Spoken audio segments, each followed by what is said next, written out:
आपल्या Narayan IAS अकॅडमीच्या YouTube चॅनलवरती मी अमोल बागडे आपल्या सर्वांचं स्वागत करतो। आपल्या डेली करंट अफेअर या सिरीजमध्ये आजचे काही मुख्य आपण करंट अफेअर याच्यामध्ये बघूया। सर्वात पहिली जी याच्यामध्ये न्यूज आलेली आहे ती आहे काय आहे, चंद्रयान चौथी मोहीम। चंद्रयान चौथी मोहीम काय दिलेली आहे, केंद्र सरकारने याला मंजुरी दिलेली आहे। आता याच्या आधी जरी बघितलं आपण तर आपल्या 3 चंद्रयान मोहिमे झालेले आहेत। चंद्रयान 1, 2 आणि 3 झालेले आहेत। त्यांच्याबद्दलही बघूया, या मोहिमेबद्दल बघूया। काय आहे उद्दिष्ट याचं, चंद्रावरून नमुने पृथ्वीवरती आणणे। की चंद्रावरचे जे सॅम्पल्स आहेत त्याला घेऊन यायचं आणि पृथ्वीवर घेऊन यायचं। ही मोहीम अत्यंत क्लिष्ट व तांत्रिकदृष्ट्या आव्हानात्मक आहे। का बरं? कारण पूर्णपणे याच्यामध्ये भारतीय तंत्रज्ञानावरती आधारित राहणार आहे। याच्यामध्ये जी काही आपली टेक्नॉलॉजी वापरणार आहोत ती सर्व आपली भारतीय राहणार आहे। याच्यामध्ये चंद्रयान 4 किती 2028 ला केंद्र सरकारने काय केलेलं आहे, याला मंजुरी दिलेली आहे बघा। त्याच्यानंतर काय आहे, महत्त्वाकांक्षी योजना आपली 2035 मध्ये काय आहे, भारताचे स्वतःचे अंतराळ स्थानक राहणार आहे। अंतराळ स्थानक म्हणजे काय आहे, इंटरनॅशनल स्पेस स्टेशन, जिथे आपले अंतराळवीर पृथ्वीच्या कक्षेच्या बाहेर जाऊन तिथे काही काळ राहू शकतात आणि कुठल्याही प्रकारचा रिसर्च त्याच्यामध्ये करू शकतात। तर आता याच्यामध्ये जर बघितलं आपण बघा, याच्यामध्ये पहिलं मॉड्यूल 2028 मध्ये पृथ्वी कक्ष स्थापित होणार आहे। आणि सध्या अंतराळ स्थानामध्ये कोणाचे स्थानक आहेत, त्याच्यामध्ये अमेरिका, चीन आणि रशिया। फक्त या 3 देशांचे त्याच्यामध्ये काय आहेत, इंटरनॅशनल स्पेस स्टेशन आहेत। आणि भारताने जर केलं तर तो या यादीमध्ये चौथा देश होणार आहे। याच्यामध्ये बघा आता 2025 ते 28 मध्ये काय आहे, 7 प्रक्षेपण मोहिमे दिलेल्या। त्याच्यामध्ये सध्याचे जे इस्रोचे जे अध्यक्ष आहेत कोण आहे, त्याच्यामध्ये व्ही नारायणन। सध्याचे इस्रोचे अध्यक्ष कोण आहे, त्याच्यामध्ये व्ही नारायणन आहेत बघा। चंद्रयान पहिला जो आपला मिशन होता तो 2008 मध्ये करण्यात आला होता। याच्यामध्ये जे प्रक्षेपण वाहन होतं ते होतं पोलर सॅटेलाइट लॉन्च व्हेइकल, ध्रुवीय उपग्रह प्रक्षेपण वाहन होतं। दुसरं जी मोहीम आहे ती 2019 मध्ये होती, पूर्णपणे स्वदेशी यान। याच्यामध्ये कक्षीय यान, लँडर आणि रोवर केलं होतं याच्यामध्ये। तिसरी जी आपली मोहीम आहे ठीक आहे, ती होती कोणती, 2023 मध्ये। आणि याच्यामध्ये बघा आता काय केलं होतं, सुरक्षित व सॉफ्ट लँडिंग करून भारताची क्षमता सिद्ध करणे हा याचा मागचा काय होता, उद्दिष्ट होता। आणि जो आपला रोवर आहे ज्याचं नाव काय होतं, प्रज्ञान, याला चंद्राच्या पृष्ठभागावर चालवणे होतं। आता बघा याच्यामध्ये याच्या तारीखा बघू आपण कुठे करा। 14 जुलै 2023 लक्षात ठेवा, 14 जुलै 2023 ला याचं काय झालं, श्रीहरिकोटाहून प्रक्षेपण झालं कुठे, अंतराळामध्ये। 23 ऑगस्ट 2023 रोजी काय झालं, दक्षिण ध्रुवावर यशस्वी सॉफ्ट लँडिंग झाली। आणि या लँडिंग सोबतच भारत काय झाला, जगातील चौथा देश ठरला ज्याने चंद्रावर सॉफ्ट लँडिंग केलं। याच्या आधी 3 कोणते देश आहेत त्याच्यामध्ये, अमेरिका, रशिया आणि चीन। तर या 3 देशांनंतर भारत असा चौथा देश झाला ज्याच्यामध्ये आपण आपल्या भारतामधून अंतराळामध्ये यान पाठवलं। आणि फक्त पाठवलंच नाही तर ते त्याला तिथं सॉफ्ट लँडिंग सुद्धा केलं, म्हणजे बरोबर उतरलं सुद्धा। कारण दुसऱ्या जी चंद्रयान मोहीम आहे आपली त्याच्यामध्ये ते लँडिंग होऊ शकलं नव्हतं। आता जिथे आपली ही लँडिंग झाली त्याला भारत सरकारने एक नाव दिलेलं आहे। 3 नावं याच्यामध्ये आपल्याला बघायची आहेत बघा। तेशियो शिवशक्ती हे नाव दिलेलं आहे त्याला। तर आंतरराष्ट्रीय खगोलशास्त्रीय संघटना जी आहे जिथे आपला हा लँड रोवर काय झालेला आहे, उतरलेला आहे, त्या बिंदूला काय नाव दिलेलं आहे, शिवशक्ती बिंदू नाव दिलेलं आहे। काय दिलेलं आहे, चंद्रयान 3च्या विक्रम लँडरच्या अवतरण स्थळाला जिथे उतरलेलं आहे तेशियो शिवशक्ती म्हणजे शिवशक्ती बिंदू हे नाव दिलेलं आहे त्याला। त्याच्यानंतर बघा चंद्रयानची 2 आहे आपली, त्याच्यामध्ये काय झालं, लँडरच्या अपयशी अवतरण स्थळाला काय दिलेलं आहे, तिरंगा पॉइंट। तिथं आता यशस्वी नव्हतं झालं, अपयशस्वी झालं होतं, तरी त्या पॉइंटला आपण काय नाव दिलेलं आहे, तिरंगा पॉइंट असं नाव दिलेलं आहे। आता चंद्रयान 1च्या वेळी जे आपले माजी राष्ट्रपती होते डॉक्टर APJ अब्दुल कलाम यांनी काय म्हटलं होतं, त्याला जवाहर पॉइंट असे नाव सुचवले होते। ठीक आहे, ज्या ठिकाणी आपले उतरले होते कोणते, मून इम्पॅक्ट प्रोब ज्या ठिकाणी उतरले होते त्याला जवाहर पॉइंट नाव द्यायचं असं ठरलं होतं। कोणा, डॉक्टर APJ अब्दुल कलाम यांनी सुचवलं होतं त्याच्या। ठीक आहे, त्याच्यानंतर बघा आता आजच्या न्यूजपेपरमध्ये जी न्यूज आलेली आहे, वैनगंगा आणि नळगंगा नदी जोड प्रकल्प करतात। या 2 नद्यांना जोडून राहिलेले आहेत जवळपास। आणि वैनगंगा नदीला जेव्हा मान्सूनच्या वेळी पावसाळ्यामध्ये खूप जास्त जेव्हा पाणी राहतो तर हा पाणी एका कालव्याच्या माध्यमातून कुठे घेऊन जायचं, नळगंगा नदीमध्ये घेऊन जायचं, जी की बुलढाणा जिल्ह्यामध्ये आहे।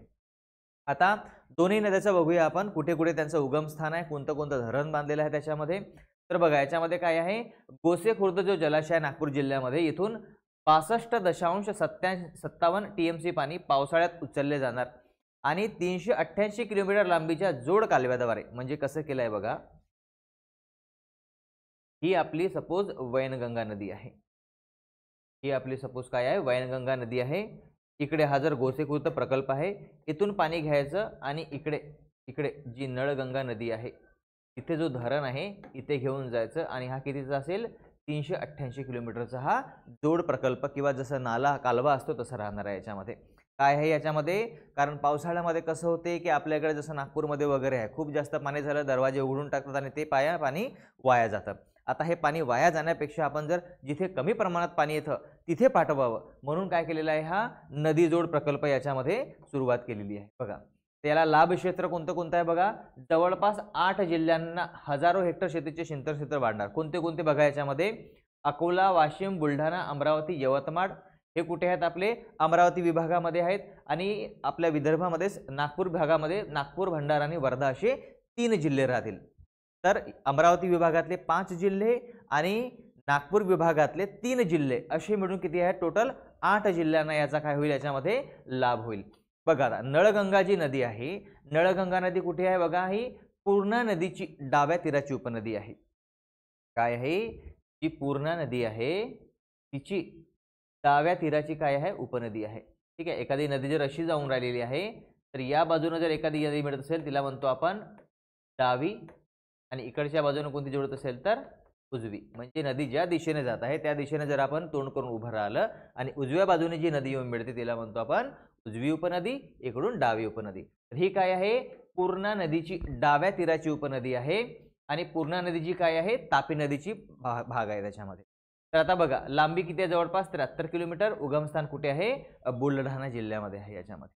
ठीक आहे, त्याच्यानंतर आपण जर वैनगंगा, हा नळगंगा धरण बघा कधी बघितलं आहे, 1967 ला स्थापन केलेलं आहे। नळगंगा जे धरण आहे कधी आहे, 1967 ला केलेलं आहे।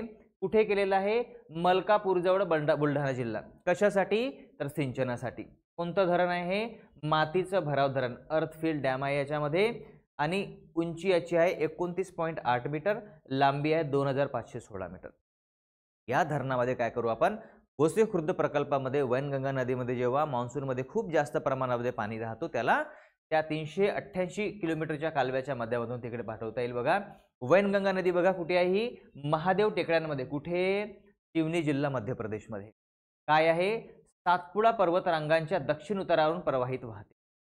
मग जेव्हा ही आपल्या महाराष्ट्रामध्ये ते जवळपास 500 किलोमीटरची 580 किलोमीटरची लांबी आहे, वैनगंगा आणि वर्धा नदी मिळून मग काय करतात, एक प्राणहिता नदी बनवतात। प्राणहिता नदी पुढे जाऊन मग गोदावरीला सिरोंचा जो तालुका आहे गडचिरोली जिल्ह्यामध्ये कालेश्वरम नावाची जागा आहे, हा आपला जर असा महाराष्ट्र जर आपण म्हटलं याच्यामध्ये,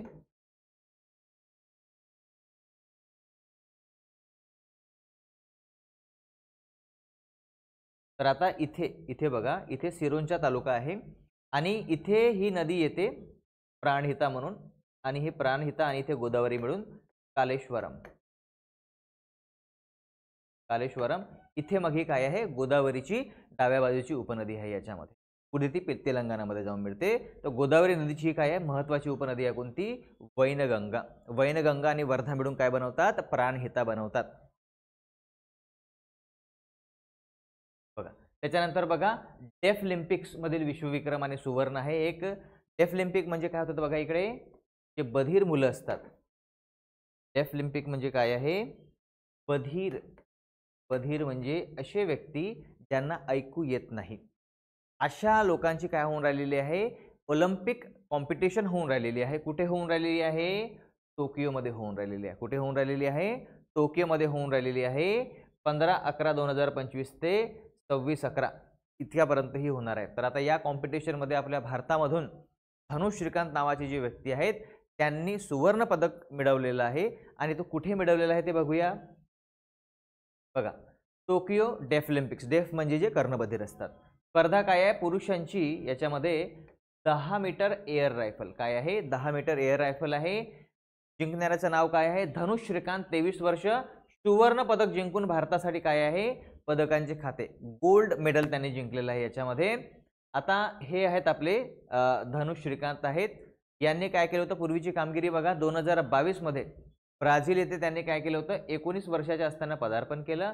त्यावेळी त्यांना 2 सुवर्ण पदकं, एक वैयक्तिक आणि एक मिश्रमध्ये.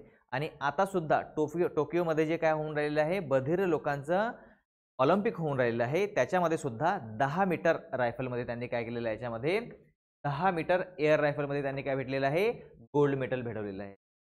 आता यांच्यासोबत काही दुसरी भारतीय खेळाडू आहेत जसं बघा मोहम्मद मुर्तजा वानिया यांनी काय केलेलं आहे रौप्य पदक.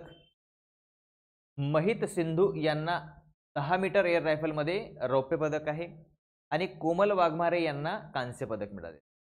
लक्षात ठेवा डेफ ऑलिम्पिक्स हे टोकियो जापान येथे होऊन राहिलेले आहेत जे कर्णबधिर लोकांसाठी आहे त्याच्यामध्ये. तर हे होते मित्रांनो आजचे काही आपले मुख्य ठळक करंट अफेअर्स. तुम्हाला आपले जे हे नोट्स आणि आपली ही जी व्हिडिओ आवडली असतील मित्रांनो नक्की लाईक करा, शेअर करा आणि सबस्क्राईब करा. थँक्यू.